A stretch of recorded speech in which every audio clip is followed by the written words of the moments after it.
Welcome to Story Comic Presents, where we interview amazing storytellers and artists. This is episode 427. I'm your host, Barney Smith of StoryComic.com, and we're honored to have with us the economist, international business strategist, and celebrated author of We Said Farewell, Amanda Quintero Agerrevere. Thank you very much, Barney. That was close, I think. That was close. That was close. So this is exciting. So we're talking internationally. Our voices are going across the Atlantic Ocean right now. You are in Spain, and I'm here in Vermont. And you just had, so Amanda, you just had recently come out with your first book, We Said Farewell, Stories of Forced Exile. That's and right. That came out about a year or so ago, correct? So the Spanish version came out in November 2023, and the English version a year later, so November 2024. Can you share what inspired you to write We Said Farewell?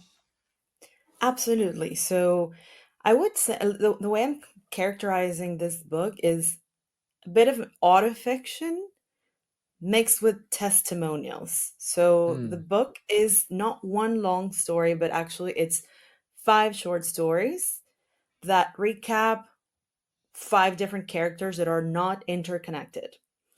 And through their stories, which are tied together by the universe where they lived, which is Caracas in the early 2000s, or Venezuela, because there's one of them that's not in Caracas, but Venezuela in the 2000s, you can see what happened in that country in a span of 15 years that transformed the country from being one of the most iconic democracies in South America into borderline a failed state that literally yesterday the Trump administration invoked a 1790-something act to deport the first ever terrorist organization coming out of Venezuela called the Tren de Aragua.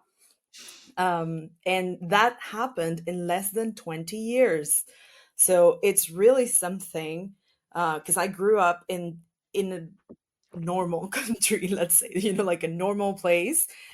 It was not a developed country, but still, like it was just a normal place. There were inequalities, but everything was kind of like the way you would expect in most places in the world.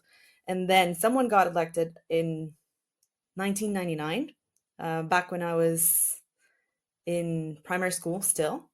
And it transformed the life of a country. And in the past 15 years, a quarter of the country has left.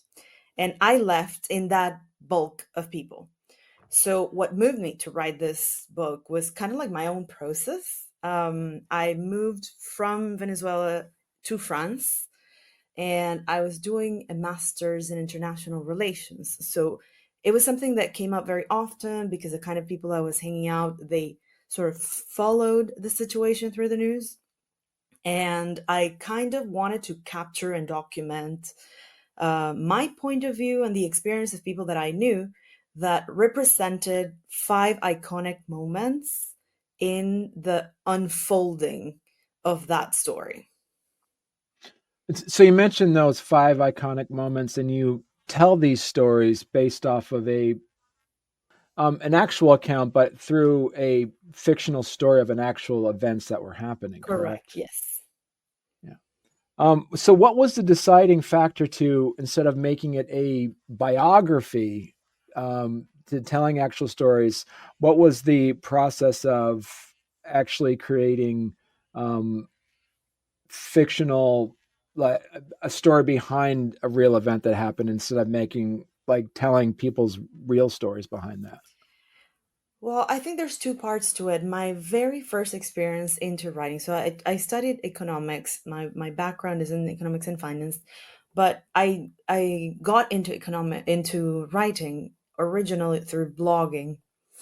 and it was very much centered on interviews. So like my relationship with writing has always been very journalistic and based Mm. on interviews. That's one thing. The other part is that before authoring this book, I worked with someone else who was at that time a presidential candidate, as a research assistant and ghostwriter for a book that was nonfiction. And it was mostly a historic recount of the 20th century in Venezuela. And I sort of got the feeling that nonfiction about niche places is something that not a lot of people read, and not a lot of people can relate to. So, having the background in a journalistic way of writing, plus the experience of writing nonfiction, and kind of like encountering this barrier that a lot of nonfiction writers come across, which is not so many people read nonfiction, I decided that my desire with this book was to make it accessible to as many people as possible, because it's a story that I find it's not well covered in many ways. And so I wanted to make it relatable, and therefore it's not only testimonies, but the characters, they speak in first person. So you are very close to the character, you have access to their thought process and through their feelings, and they're holding your hand through it very closely. And it's something that people have told me, and that's the way I wanted it to be experienced. I wanted it to be something that someone who had no idea about this topic could access. And I thought it was easier to be done as a fiction device than a nonfiction device. Mm. Could you just kind of describe the process of transforming these real experiences into compelling stories for the readers? For sure. So because I had worked in that book before, I had about 4 or 5 years of research already done about the context. I had already done the research. So what I did is I decided what kind of stories I wanted to say, I wanted to tell, and that was I chose at first 7 stories, and I ended up cutting two because they were not as, I don't know. What After I wrote them, I realized they were not as iconic. So I took the pieces that I thought were important and put them inside of the other ones. But let's say I chose 5 people and I approached them and told them, look, I want to make this book. This book is not really a biographical thing about you. I would just like to anchor my character in your personal story. They all said yes. And so after that, we conducted a very long, in depth interview process. I spent almost 8 months on each story, Wow. because it was quite slow. The stories are, most of them are very difficult things that these people live through. So it was difficult for them to talk about them. So I kind of like first put together a questionnaire, a personalized questionnaire for each of them. Because also I knew these people from before, so I knew like what part of their story I wanted to tell, and also I needed background information to make it plausible. But I told them that I needed to make it not about them, first for safety reasons, first, like the idea of not everything being exactly recognizable was important to keep everyone safe in the story, but also because I wanted to weave other information in or other examples in. So I would say about 80% of each story is true, whether it happened to the main character or someone else that I knew, or something that I read up online, and I thought it was important to be reflected through that kind of lens. So about 80% of each story is fact, and the other Mm. part is mostly for making it easy to read. Like to have an arc that you can follow and characters that can feed the plot. But for the most part, it's true story. Okay. Now, so as you mentioned, there's 5 stories. It's Ruben, Alberto, Yakari, Hugo, and Alejandra, correct? That's right. Now, so question about these. Did as you're putting this together, because as you say, you have a writing background, more like from journaling and stuff. Did you as you're writing this as a fiction piece, did the characters start going off in a direction that you weren't expecting at any point? I think yeah. I think any author that writes fiction will tell you at some point the story takes its own life. And it, especially on the second read, I think on at least my process was on the first write, I poured the interviews into a timeline, basically. Also, it was the first time I was writing this, so probably I did a lot of things that could have been done in a more efficient way. But the very first thing I did was I took the interviews that I had already done, and I created a storyline with them, and I I left it for a long time by like Mm. sitting on its own. And then I came back to them, some of them years later.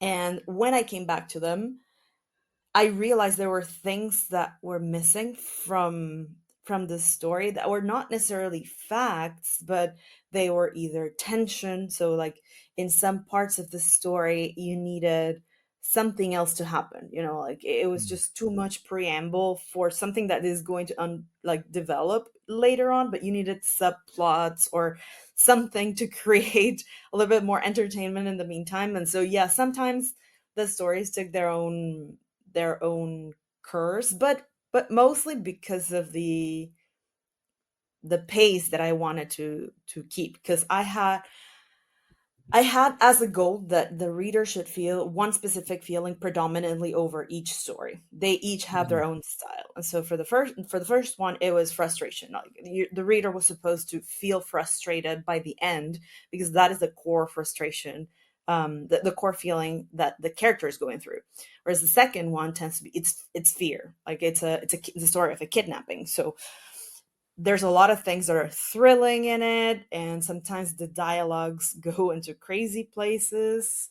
But yeah, again, because the story sort of asked for it in a way. Well, hey there. If you're enjoying our podcast, don't forget to subscribe on YouTube or leave us a 5-star review on your favorite podcast platform. Your support means the world to us and helps us keep this show going. We love hearing from you, so any feedback is welcome. And thank you for being a part of our podcast family and for all your support. It truly means a lot to us. What role do you think literature can play in raising awareness about political and social issues? Oh, I think it's massive. I think my experience first as someone who lived through a process that it's quite a once in a lifetime thing. I don't think everyone gets to live through a political process as deep as the one we lived through in Venezuela. Second, as someone who studied like social ish like sociology, economics, and international affairs, a lot of political science there. Um, my perspective is that what the French call grand public, so like the majority of people don't have the time to really go in depth and study everything that's out there to be studied. Like, absolutely no Mm. one's going to do that. So, telling stories raises awareness about whatever the story is about.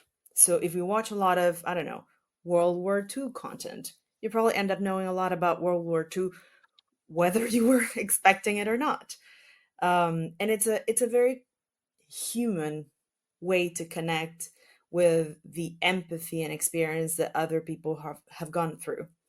But I think it's a great vehicle, probably the most powerful, I think. What do you believe is the biggest misconception people might have about life under an authoritarian regime? Oh, so many.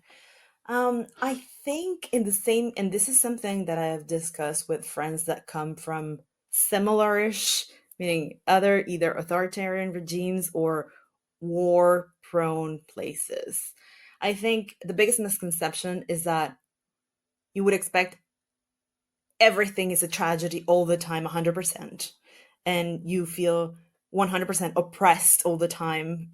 But no, that's kind of like what goes on camera. And I'm gonna draw a crazy parallel, but it's like when you hear about people being depressed, people being depressed are not just like laying in bed all day crying. It's a lot more functional, like, well, you kind of like, your life goes on and you adapt yourself to the situation.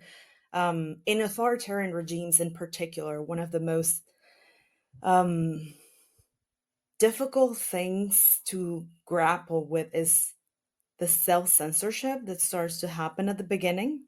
Every subject becomes thorny quickly, and it becomes difficult to talk about it with anyone who you might think that is opposing your views, because you're not safe to have an open discussion. And one thing that starts to happen very early in an authoritarian regime is that you start self-censoring, and eventually that leads to a lot of mistrust and isolation. And I think that is one of the most difficult things to see from outside, because the very dramatic parts, like the ones that mean, I don't know, political prisoners, or battles out in the street, or the secret police arriving to your home, that kind of thing, are the the most difficult ones, but they don't happen all the time. Mm. The self censorship part, I think, is really misunderstood. And if you want to think like, if you want to have a taste about it, try to have an open, like, whatever camp you are in the United States right now, try to have an open conversation with someone who's from the other side of the aisle. If you want, that if you want to stay friendly, you cannot go to increasingly more and more places. Like, the Mm. conversation has to stay in very narrow lanes. And eventually, in authoritarian places, this just permeates every part of life. And I think that's really misunderstood from outside. What advice would you give other writers who want to tackle similar themes of political turmoil and exile?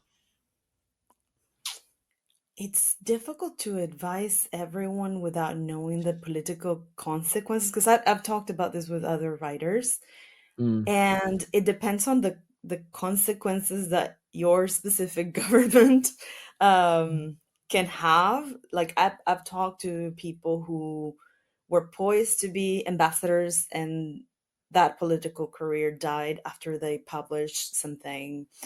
I've talked to people for whom the fact that they published something against the government means insecurity to their own families or to their own assets.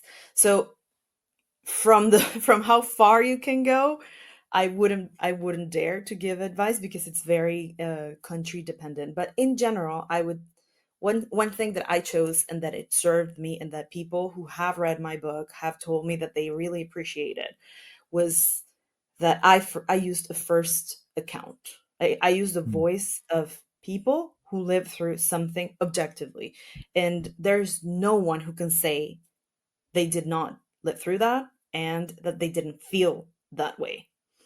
Mm. When you try to do nonfiction, historic nonfiction about a country, you will be giving a judgment. That's inevitable. You will have an editorial line, and you will give your own opinion about whether the choices that were made were successful or not. Mm. Whereas the fiction vehicle gives you the option to show and don't tell. This is called your inaugural book. So there's an insinuation that you're going to be working on other books as well. Yeah, I think I will continue. I already have a book that's kind of like halfway there. Um, it has nothing to do with either Venezuelan or political content. It's a collection of travel anecdotes from my past, I don't know, 10 years probably. Things that I've been collecting snaps of in my Instagram. So they're very short, kind of almost microfiction, and they are a bit unhinged. So I'm thinking that the title is going to be Unfiltered. And they tend to be comical in character. So Amanda, if people want to learn more about your book and you as a writer, where's the best place they could go to? Either my website or my Instagram, because I do have a TikTok account, but TikTok it's its own dimension, and yeah, making it on TikTok is something else.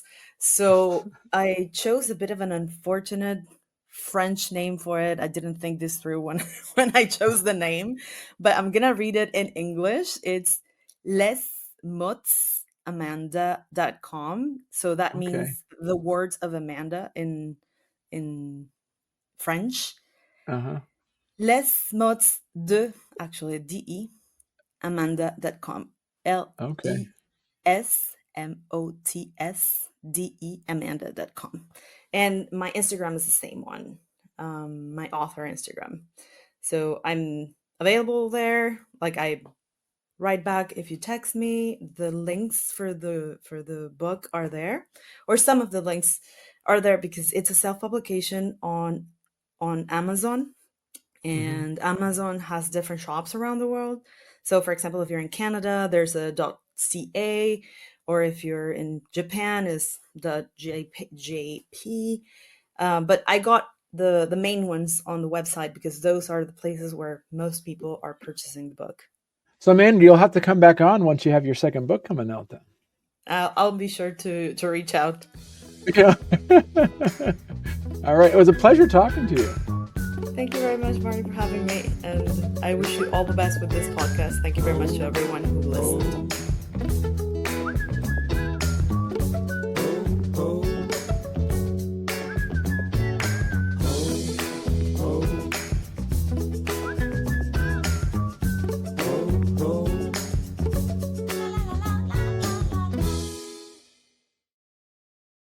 All right, let's get the intro in, and then we'll jump right into it. Now, I gotta make sure I gotta say your last name correctly here. It Okay. is all right. So Amanda Quintero, I got that part right, I believe. You can leave it at that if you want. No, I gotta try it though. I mean, Try. yeah, I gotta You want pride to try the myself on Spanish my, version?